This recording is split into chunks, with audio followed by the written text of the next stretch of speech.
Alors, bonjour, bonsoir à tout le monde. Bienvenue sur Yeli Vision et la télévision pour le développement. Alors, nous sommes dans l'émission Parcours d'un entrepreneur. C'est une émission hebdomadaire.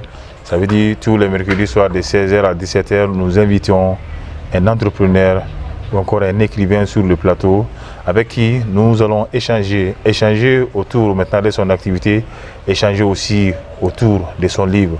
Et dans ce contexte-là, comme nous l'avons si bien dit, nous invitons toutes les semaines un écrivain ou encore un entrepreneur. Donc c'est dans ce contexte-là aujourd'hui, nous avons un jeune écrivain avec nous, c'est un étudiant. Donc au-delà aussi de ses études, il a compris que il est temps alors de se lancer dans d'autres activités. Alors au cours maintenant de ses études, il a compris alors qu'il a passé un péripétie, donc maintenant qu'il faut vraiment expliquer. Alors la raison pour laquelle il a écrit un livre, et ce livre-là, ça va parler maintenant du quotidien de l'étudiant malien. Donc l'étudiant malien, quand on parle de l'étudiant malien, on parle maintenant de l'université. Quand on parle de l'étudiant malien, ça peut être même les élèves au niveau du lycée. Donc dans ce livre, c'est un livre à peu près de 80 pages et que nous avons, de 90 pages, je voudrais dire, que nous avons parcouru. Et nous avons sélectionné quelques questions et c'est autour de ces questions que les échanges vont se produire. Alors dans un premier temps, je vais donner la parole à Mohamed. Non seulement il va se présenter, mais il va aussi nous donner son parcours. Mohamed, bonsoir. Bonsoir, ça va? Comment vous allez? Bien, alhamdoulilah. Les bonnes choses. Ça va. Alors, nous sommes sur le plateau de Yeli Vision dans l'émission Parcours d'un entrepreneur. C'est une émission qui est diffusée sur Yeli Vision, mais aussi retransmise sur l'antenne de la radio Macha FM. Alors, pouvez-vous vous présenter à nos téléspectateurs et aussi à nos auditeurs? Bon, moi, je m'appelle Mohamed Ould-Amar. Je suis un étudiant à l'IGLAM, Institut de gestion et de langue appliquée au métier. Oui. Je suis aussi à l'université publique, la FSEC, faculté des sciences économiques et de gestion. En plus, je suis un entrepreneur écrivain. Alors, Mohamed, merci de cette brillante présentation. On voudrait vraiment savoir comment est venue d'abord l'idée de ce livre-là. Bon, depuis mon enfance, j'aimerais écrire un livre. Bon, je n'avais pas l'opportunité d'écrire un livre jusqu'au jour où j'ai vu un certain Paul Pogbis, Paul Koné, sur TikTok. Il parlait d'une formation gratuite sur comment écrire un livre. Il voulait aider presque toute la jeunesse malienne, que chacun puisse écrire un livre. Bon, j'ai pris son numéro et je l'ai contacté. Il avait donné quelques informations, mais ce n'était pas nécessaire. Donc, après, j'ai payé la formation même avec Paul et il m'a appris comment écrire un livre. Et aussi, j'ai édité mon livre chez lui. Sa maison d'édition est Édition Fortune. Alors, on va profiter de ce passage pour remercier Paul Koné. Paul, c'est un jeune entrepreneur. Il a même passé par ce plateau aujourd'hui. Nous savons qu'il est là à battre peut-être un grand record. C'est quelqu'un, vraiment, il est engagé pour la cause de l'entrepreneuriat, mais aussi pour le développement maintenant de la jeunesse, en particulier malienne et aussi de la jeunesse africaine. Alors chapeau vraiment à Paul. Donc c'est lui qui a préfacé votre livre, n'est-ce pas? Vraiment, c'est lui qui a préfacé. En plus, le livre est édité dans sa maison d'édition. Dans sa maison. Alors comme nous avons si bien dit, voilà, comme vous le voyez, le livre c'est ça, le quotidien de l'étudiant malien. Nous avons tous été étudiants au Mali, qui parle maintenant du quotidien de l'étudiant malien, surtout ceux-là qui ont quitté les régions pour venir ici à Bamako pour étudier.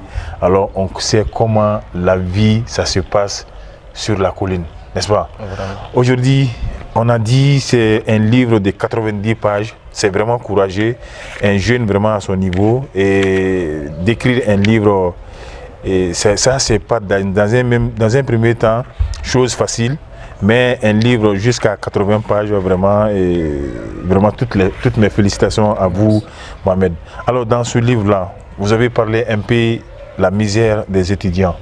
Alors, est-ce qu'on peut revenir un peu sur les conditions d'études, voilà, des étudiants? Vous avez dit que les étudiants maliens vivent une vie de misère venant la plupart des différents villages et localités. Plusieurs d'entre eux ne vivent pas dans des conditions favorables. Ça veut dire que les élèves, après le DF, ils quittent leur localité d'origine. Oui. Par exemple, dans ce cas, je peux dire l'exemple d'un élève, par exemple, qui a quitté à Tombouctou.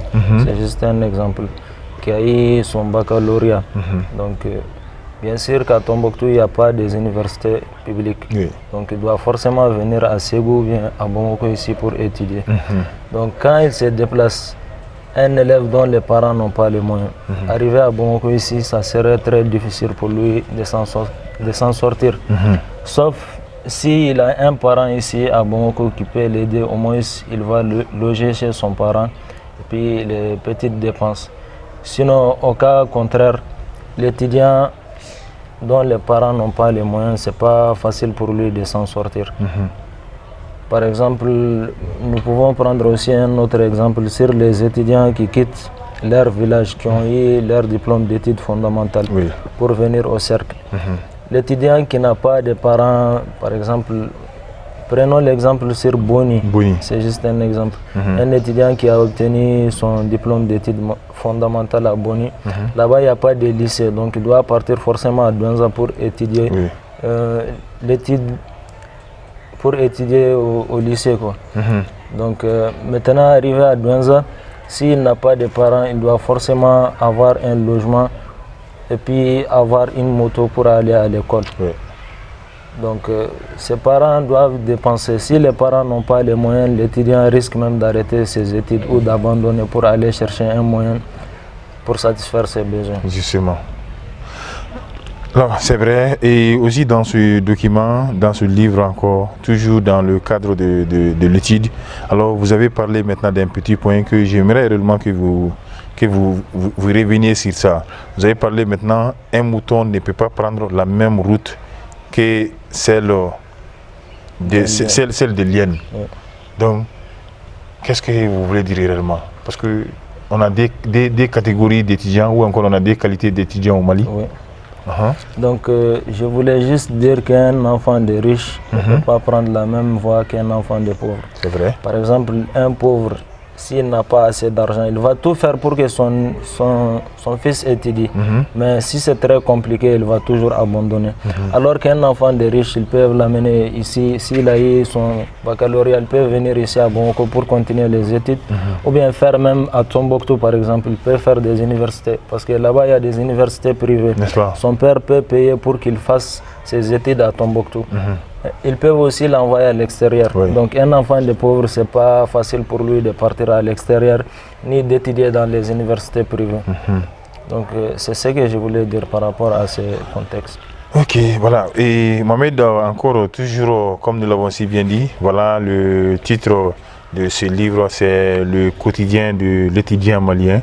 Donc on a dit et on revient là-dessus. Donc nous avons tous passé par ce problème-là. Tous ceux qui ont fait l'université au Mali, alors d'un moment ou encore à l'autre, donc ont constaté et enregistré voilà ce problème-là. Si aujourd'hui on a un écrivain, donc pour parler maintenant de ce quotidien, ça serait réellement avec un plaisir. Comme nous l'avons si bien dit, c'est dans ce cadre-là, nous avons accueilli maintenant Mohamed Ould Amar pour parler maintenant de son livre. Au niveau de la page 22, Mohamed, toujours, vous parlez maintenant de la corruption de certains élèves et professeurs. Donc, après toutes ces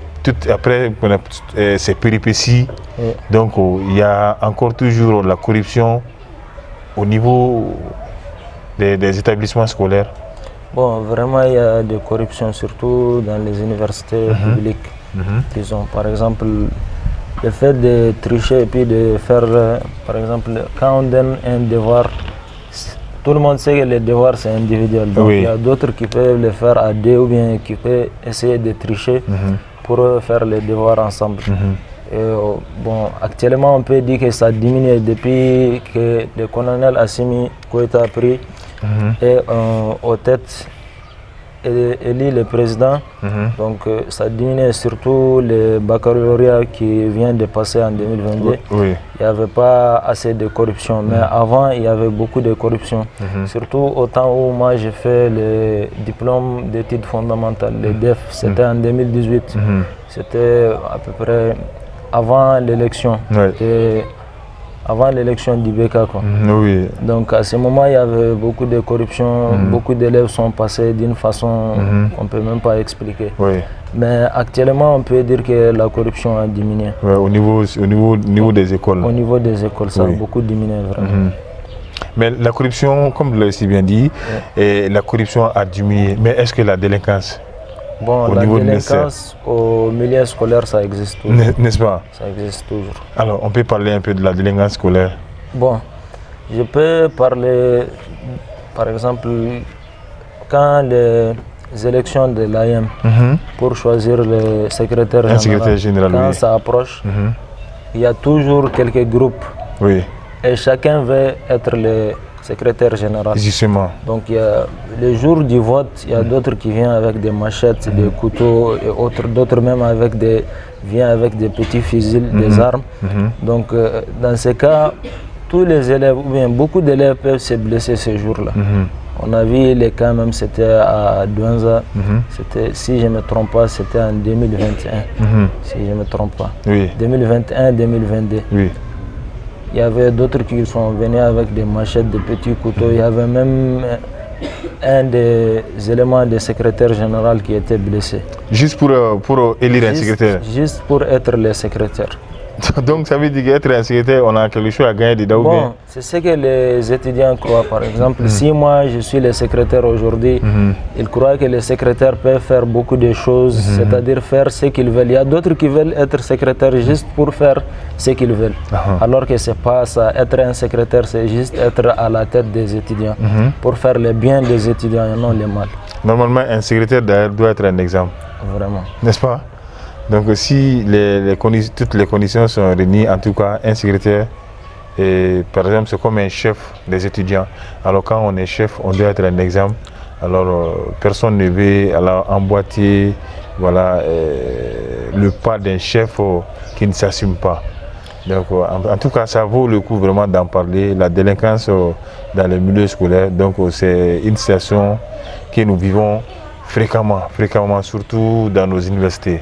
Donc, comme vous l'avez aussi bien dit, même il y a avant, comme on appelle, que le président Ibeka soit à la tête de ce pays, paix à son âme. Donc, on a assisté à un tel événement. Alors, en tout cas, on va continuer jusqu'à présent. On a dit la délinquance est liée aussi à beaucoup de facteurs. On a parlé maintenant des facteurs de dépendance. Par exemple, vous avez parlé maintenant de l'alcool dans le livre, vous avez parlé maintenant de la cigarette, vous avez parlé de drogue et aussi pas mal de choses, des stupéfiants.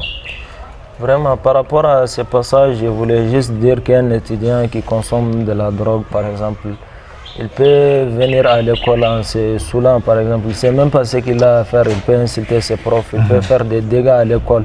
Même sur la route, par exemple, quelqu'un qui est drogué, il peut prendre sa moto ou bien sa voiture. Il va aller faire des accidents sur la route. Donc, dans tous les cas, ça joue sur l'étudiant. Quelle qu'en soit la drogue, la chicha, l'alcool et autres. Même la cigarette, ça joue sur la vie de l'étudiant. Donc c'est ce que je voulais dire par rapport à ce passage. Oui, donc après ce passage-là aussi, vous avez énuméré, vous avez frôlé aussi les réseaux sociaux. Moi je pense aujourd'hui, les réseaux sociaux doivent être, comment on appelle, inaubaines pour la jeunesse. Mais vous avez parlé maintenant de TikTok, vous avez parlé aussi alors, des messagères de Facebook et vous avez parlé aussi d'autres réseaux sociaux. Comment ces réseaux sociaux-là peuvent impacter négativement la scolarité ou encore l'étude maintenant de nos jeunes? Bon, prenons l'exemple sur un élève qui est toujours accroché à son portable. Donc le fait d'être accroché à son portable, ça peut avoir des dégâts sur les yeux. Tu peux avoir mal aux yeux, des maux de tête. Tu ne vas plus apprendre tes leçons. Nous savons très bien que quelqu'un qui est accroché à son portable ne peut pas apprendre ses leçons. Il y a d'autres même en salle, dans la classe. Ils sont là, le prof est là à expliquer les leçons et eux ne les écoutent pas. Ils sont là à faire des trucs avec leur portable. Bien sûr que les réseaux sociaux ont des effets positifs, mais d'autre côté aussi, les étudiants maliens l'utilisent dans des côtés positifs, négatifs. Donc maintenant, c'est ça le comble. Alors, et dans le livre, déjà, on parle maintenant du quotidien des étudiants maliens. Et souvent, avec le choix aussi des séries, on a toujours des problèmes. Pour comment alors on peut énumérer voilà, cette partie-là. Déjà, on a des enfants et après le DF ou encore déjà au niveau maintenant de la 10e année, on demande aux enfants de faire un choix. Oui, entre la science, la littérature, les sciences sociales. Donc voilà. Bon, dans ce cas, moi je peux dire qu'il y a beaucoup d'élèves qui prennent, par exemple, ils suivent leur ami, leur meilleur ami. Oui. Par exemple, j'ai vu les cas même d'un élève, au lieu de choisir la série qui lui correspond, lui il est parti avec son ami. Oui. Par exemple, si mon ami, mon meilleur ami est fort en biologie, en maths et en physique-chimie, il va forcément choisir la science. Oui. Donc si moi je suis fort en français et les langues, quelle qu'en soit langue nationale et autres, donc je dois choisir forcément la littérature. Justement. Donc je ne dois pas suivre mon ami parce que lui il a pris la science, moi je vais prendre la science. Non, c'est le cas contraire. En études, il n'y a pas une question d'ami. Ton ami c'est juste ton étude. Là où tu es fort, il faut partir là-bas. Il ne faut pas suivre ton ami pour dire qu'après tu vas te fâcher contre ton ami ou tu vas dire que ton ami a fait les mauvais choix, alors que c'est toi-même qui as fait les mauvais choix. Oui. Donc, ça veut dire qu'à l'école, les enfants